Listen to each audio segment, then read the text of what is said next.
Нема ниту една реформа во образованието, земјоделието, здравството, а капиталните инвестиции веќе една година се во стагнација.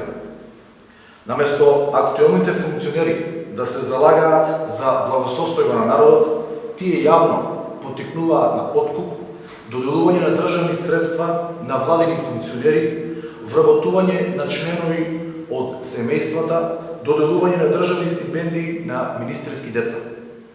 Но македонскиот народ е зрел и знае дека ова не е патот по кој треба да оди Македонија за да стигне пред портите на Европска унија и НАТО.